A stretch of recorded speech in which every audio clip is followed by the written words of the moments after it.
राति 10:51 कौन कहता स्टेशन ना कौन श्रीकुलम ना हाँ श्रीकुलम पहुँचु तो भुवनेश्वर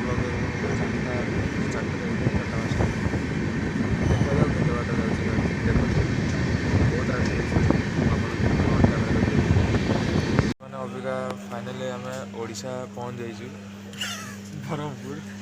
आउ देखा आपन को स्टेशन ओडिशा को आले जाके नवीन फोटो दिसु